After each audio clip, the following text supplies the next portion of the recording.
snowing in Pullman. Alright, we're going home. I'll take the bus.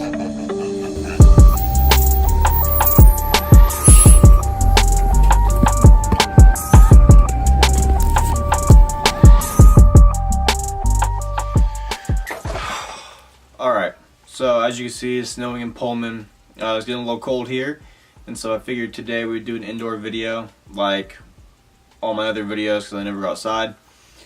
But I want to make a video actually on how to take better notes, and especially how I take my notes, because I feel like in college, or I guess even in high school, when you are rushed to take notes in a lecture and they're going super fast, it's hard to retain the information. And so I developed a way that helps me learn better, and I thought I'd share it with you guys. So without further ado, I think we should get right into it, and yeah, let's get it. Alright, so the first step to taking good notes is obviously going to be get a notebook. So I know it's tempting to type on a computer or use the new iPad or whatever it may be, but I'm here to tell you right now that it is proven writing on paper will result in more memory and better note-taking skills. The next step is going to be writing utensils. So if you choose to use blue or black ink, that is totally fine. But what I am going to say is you're definitely going to want to invest in a highlighter, because when you're writing in plain colors, it's going to get really boring and all the words and writing will blend together because your brain won't be able to really differentiate between the different topics and what we are writing about. So definitely, if you're going to choose to write in black ink, pair it with a highlighter.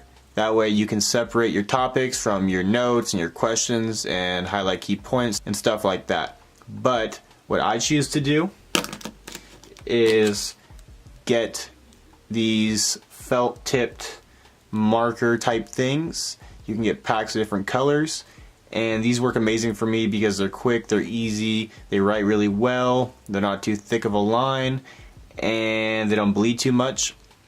And it just helps me memorize things because I can like write questions in one color, or I can write topics in another, and so yeah, it just makes the process easier and quicker for me.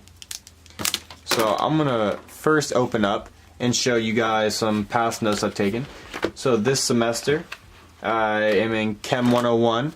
So this is some of my black and white notes. As you can see, it's pretty bland, it's kind of hard to read. This is all blue ink, but as you can see, when I picked up using the markers, it ended up looking a lot better and being a little bit more organized. Actually, I wasn't really doing anything different, but just simply using markers allowed me to feel like I was in more control of what I was writing and what I was doing, and in turn left me with better notes.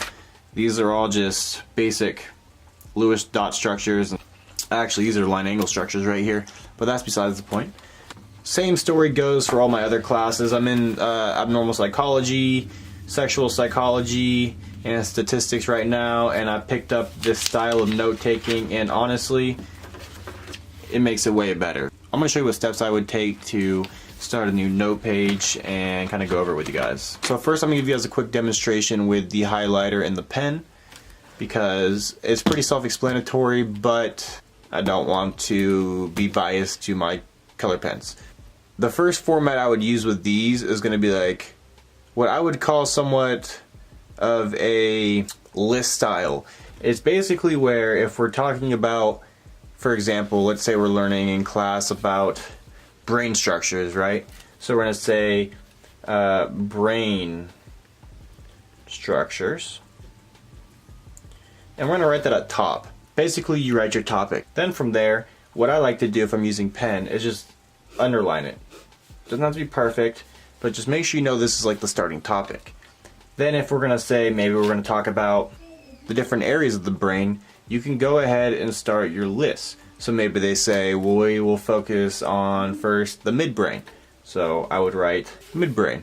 So I put a little dash there. Now any information that I write down about the midbrain is going to get a little teeny either indented line, or you can also do a arrow. The arrow represents that it's a footnote with inside the midbrain. So we can say, you know, one of the oldest parts, right? Because right now we're talking about where the amygdala and the cerebellum lies. They also call this the reptile brain. It's basically prehistoric.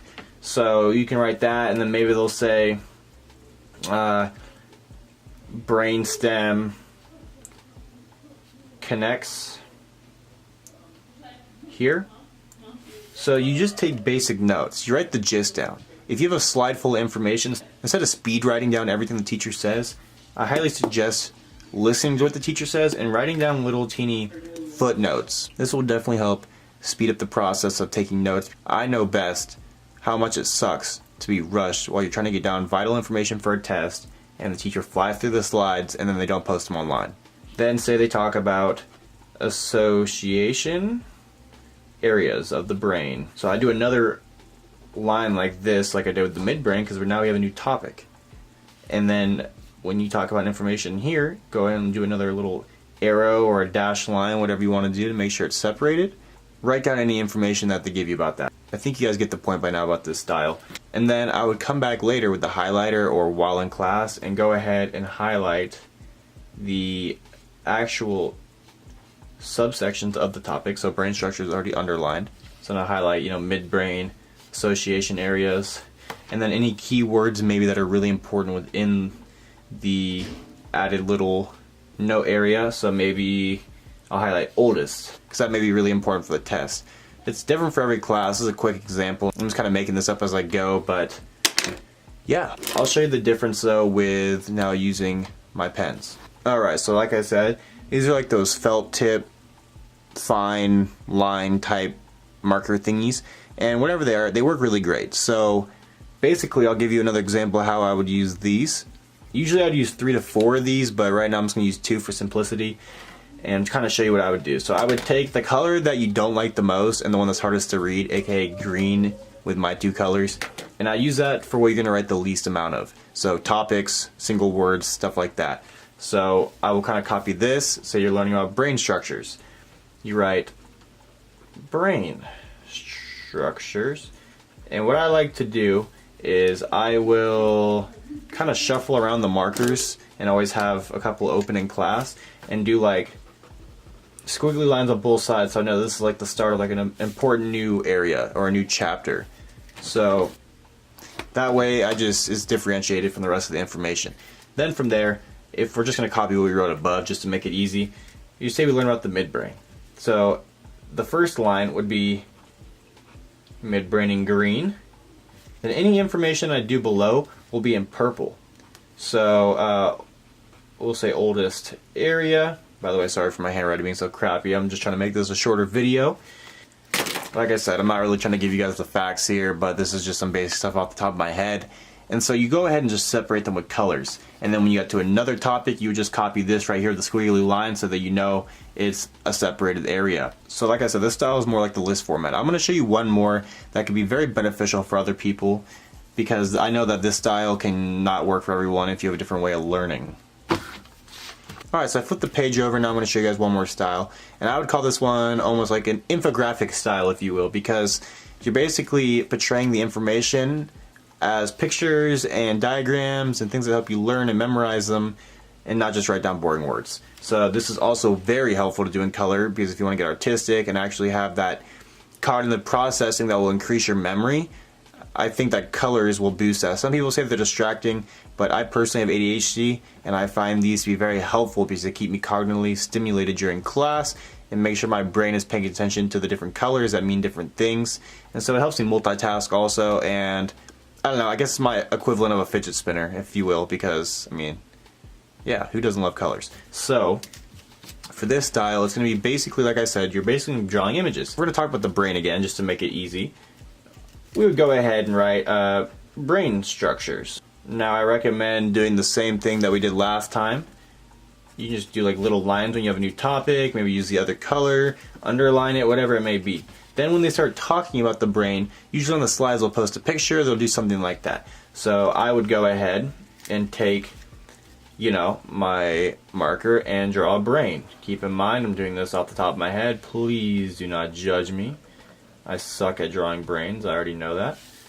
And yeah, That way you have an image that you can refer to. I would take my other marker now and I would go, write in the stuff. So if he's talking about, the cerebellum, you go ahead and write the areas down. If he's, talking about the prefrontal cortex, you can write that, do a little line, do prefrontal cortex, and just kind of label the brain as you go. Because that way you can refer back to the image in your head, and if you have photographic memory, that'll be very beneficial for you. I like this way a lot more. It really keeps me stimulated and keeps my memory sharp. When you get to information, you can also kind of do carets off of the words and write down, these are just scribbles, but write down random words. Or you can even come back over here, which is what I usually do to keep it organized, and write a line and do, more text. Say, if he gives you facts about the cerebellum for a test, you can go ahead and write, cerebellum, I spelled that wrong, don't laugh, and then do a little line and write, used in motor function. Kind of do it however works best for you. I mean, it really is up to you. I find this way a lot more helpful, and yeah, I mean, I'll go back one more time and show you kind of how I did this in chemistry, because as we know, when he's taking chem, it can be kind of a difficult class.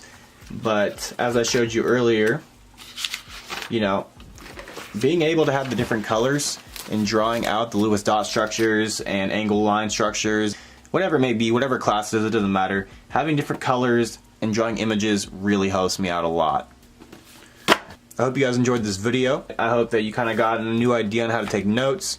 And just remember that it is very important that you use paper and not a computer. I know it's tempting, but distractions will be your worst enemy when it comes to a quick college class, because 1 second you're learning about neural structures, and then you go on your computer or your phone for like 30 seconds and you look back up and now they're talking about the spinal cord. And then they're talking about synaptic gaps. So stay off the technology, make sure that you take notes on paper, and use whatever style works best for you that I've taught you today. If you have any questions or comments, please leave them down in the comment section, and please like the video and subscribe. I'll keep making more content for you guys. Peace out.